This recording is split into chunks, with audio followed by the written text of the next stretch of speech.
प्यारे छात्र छात्राओं, कक्षा 10 के लिए हम लेके आए फिजिक्स के लिए F बराबर r/2 क्वेश्चन है आपका। यह दो तरीके से पूछा जाता है। अवतल दर्पण में मुख्य फोकस और वक्रता त्रिज्या के बीच संबंध स्थापित करें, या शॉर्ट में इसको पूछा जाता है अवतल दर्पण में F बराबर r/2 या r बराबर 2f। तो हम लोगों को सिद्ध करना है अवतल दर्पण में F बराबर r/2। तो आइए हम लेके आए हैं आपके लिए साइंस का भौतिक के विभाग से फिजिक्स के अंतर्गत ये F बराबर 2 हर साल हर एग्जाम में आता है। इस बार भी आना अनिवार्य है। तो आइए हम लोग सिद्ध करते हैं F बराबर r/2। इससे पहले भी हम बहुत सारे वीडियो को अपलोड कर चुके हैं। आज हम लेके आए F बराबर r/2 जो अभी हम सिद्ध करके दिखाएं, और आपके एग्जाम के लिए 3 मार्क्स फिक्स है। 3 अंकों में पूछा, 3 नंबर के लिए पूछा जाएगा। यह था आपका F बराबर r/2। तो आइए हम लोग इसको सिद्ध करते हैं। इससे पहले मैं आप लोगों से यह कहना चाहिए, आप लोग मेरे न्यू व्यूअर हैं तो मेरे चैनल BS एजुकेशन प्लस को सब्सक्राइब करें, और F बराबर r/2 पूर्ण रूप से सीखने के लिए आप मेरे वीडियो के अंत तक बने रहें। और मैं हूं श्रवण कुमार चौधरी। आप तमाम छात्र छात्राओं का तहे दिल से स्वागत है, अभिनंदन है। तो चलिए हम लोग देखते हैं F बराबर r/2 सिद्ध कैसे किया जाता है। तो सबसे पहले हम लोग क्या करते हैं, एक दर्पण की रचना करेंगे। जो दर्पण हमारा लिखा हुआ है अवतल दर्पण हो। कैसा दर्पण होना चाहिए? अवतल दर्पण होना चाहिए।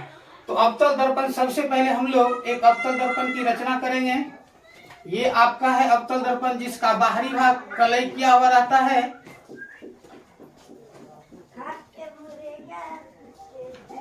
और उसके साथ क्या करते हैं, दर्पण को बराबर हिस्सों में जो रेखा बांटती है, दर्पण को जो बराबर हिस्सों में रेखा बांटती है, वह आपका प्रधान अक्ष या मुख्य अक्ष कहलाता है। और यह दर्पण के जो मध्य बिंदु होते हैं उसे P ध्रुव कहा जाता है। तो यह हमारा मुख्य अक्ष हो गया, या प्रधान अक्ष भी कहते हैं। अब हम लोगों को करना क्या है, ये जो दर्पण हम लोग रचना किए, यह इसका नामकरण करते हैं MM'। ये आपका दर्पण बन गया। अब हम लोगों को इसी से संबंध को स्थापित करना है F बराबर r/2। हम लोग क्या करते हैं, प्रधान अक्ष के समानांतर एक किरण को खींचते हैं। सो यह आपका ये है प्रधान अक्ष के समानांतर AB किरण, इसका नामकरण भी करते हैं A और B।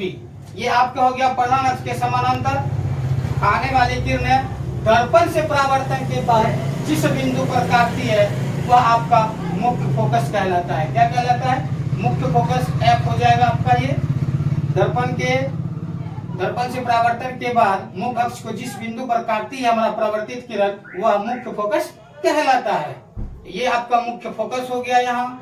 और आपका यहाँ हो जाएगा वक्रता त्रिज्या। क्या हो जाएगा? C को हम लोग वक्रता केंद्र और इसके बीच की दूरी को वक्रता त्रिज्या कहा जाता है। ये टोटल दूरी वक्रता त्रिज्या, और प्रधान अक्ष मध्य दर्पण के ध्रुव और F के फोकस बीच की दूरी को, बीच की जो दूरी होती है, यह मुख्य प्रधान अक्ष दर्पण के ध्रुव और मुख्य अक्ष के फोकस की दूरी, बीच की दूरी को स्मॉल ऑफ यानी फोकस दूरी कहा जाता है। हम लोगों का संबंध स्थापित करना है इस और इस, यानी यह वक्रता त्रिज्या और इस फोकस दूरी के बीच में क्या संबंध होता है उसे ही स्थापित करना है। ये हमारा।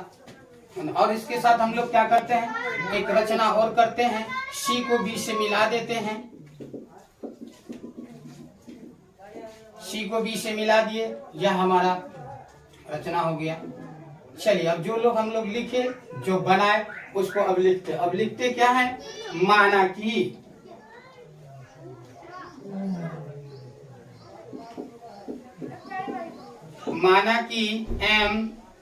M' एक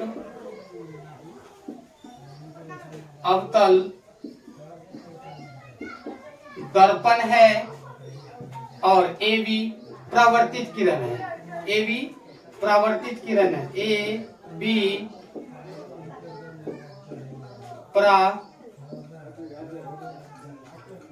परावर्तित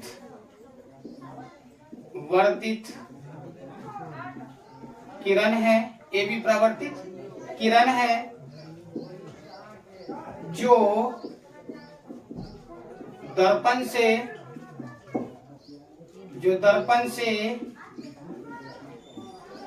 परावर्तन के बाद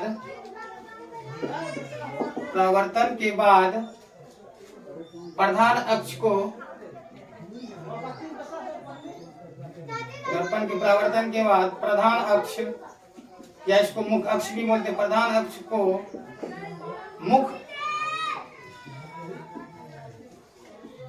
मुख्य फोकस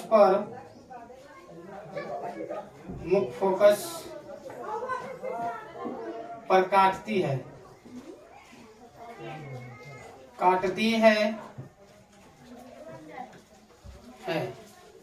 अब जब यह मुख्य फोकस पर काटती है तो अब हमारा क्या बन जाएगा, यह जो C से P की दूरी होगी यह आपका हो जाए वक्रता त्रिज्या,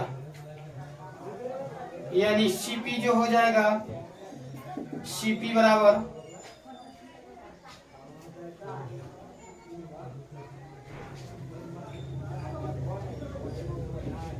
वक्रता त्रिज्या यानी स्मॉल r। यह जो F से PF हो जाएगा आपका FP, यह हो जाएगा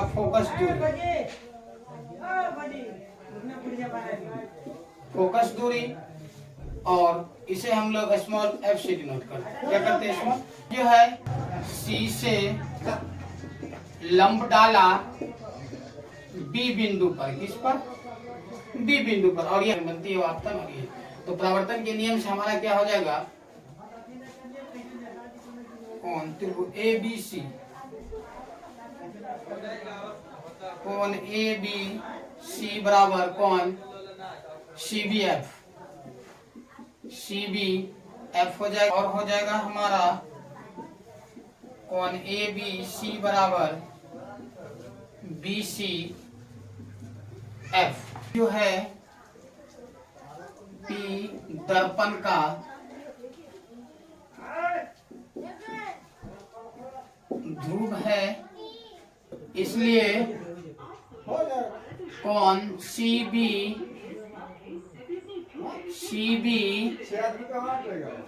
F बराबर कोण BCF क्या हो जाएगा, कोण BCF, यानी CB F बराबर BCF, दोनों ये कोण बराबर हो जाएगा, तो इसमें हो जाएगा आपका CF बराबर BF, ये दोनों यह भुजा इस भुजा के बराबर हो जाएगा, यह भुजा इस भुजा के बराबर हो जाएगा, यानी मुख्य विशेषता होती है CF बराबर BF।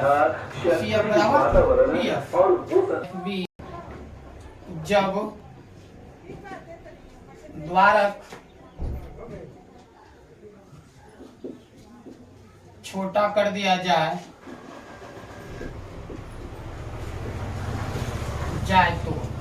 तो जब द्वारक छोटा कर दिया जाएगा तो यह जो बी बिंदु है यह कहाँ जाएगा, P के समीप आ जाएगा, क्या आ जाएगा, P बिंदु B पर जब द्वारक छोटा करेंगे तो यह जो P बिंदु है हमारा P उठ के यह जो B है हमारा B बिंदु या उसके कहाँ जाएगा, P पर, इसका जो द्वारक है वह क्या हो जाएगा, छोटा हो जाएगा, क्या हो जाएगा हमारा, छोटा हो जाएगा। द्वारक छोटा हो जाएगा तो FB बराबर FP बराबर FC हो जाएगा, क्या हो जाएगा, FC हो जाएगा। FC यहाँ से यहाँ हो गया FC,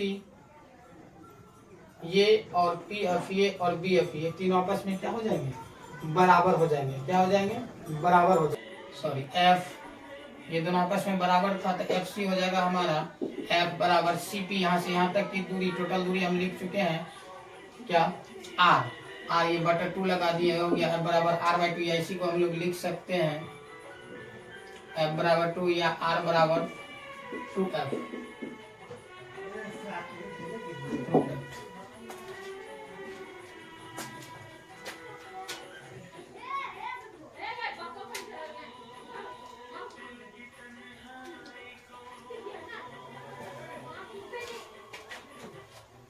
जब द्वारक को छोटा कर दिया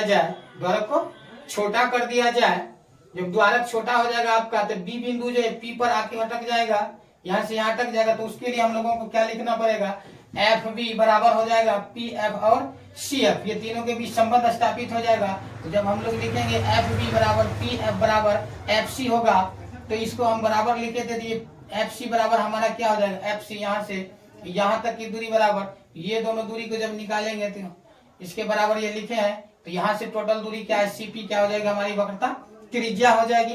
वक्रता त्रिज्या हो जाएगी, तो इसके बराबर करना है तो क्या करना होगा, 2 भाग, यहाँ से 1 भाग 1 भाग, इसलिए 2 से भाग लगा दिए, सीपी बाय 2 हो गया। और एफ सी को हम लोग क्या करते हैं, ये दूरी और ये दूरी दोनों बराबर है, तो ये एफ सी क्या हो जाएगा, स्मॉल एफ हो जाएगा, यानी फोकस दूरी ये दोनों क्या आपस में बराबर होती है, इसलिए स्मॉल एफ हो गया। और सीपी होता है टोटल दूरी, सीपी क्या होता है, टोटल दूरी, इसीलिए हम लोग लिख दिए सीपी बराबर आर, वक्रता त्रिज्या हो गया जो पहले हम लोग लिख चुके थे, और बाय 2 कर दिए, तो ये आपका निकल गया एफ बराबर आर बाय 2। और इसी तरह दूसरी तरह लिख सकते हैं इसको, आर यहाँ है, ये भाग में इस तरह गुना बुलाएंगे तो हो जाएगा 2f बराबर आर, ये दोनों प्रूफ है। यदि हमारी वीडियो आपको अच्छी लगे तो लाइक और शेयर कीजिए, कमेंट भी कीजिए, कमेंट करने से मेरा मनोबल बढ़ता है और मैं आप लोगों के लिए अच्छी वीडियो लेकर आता रहूंगा। तब तक के लिए धन्यवाद।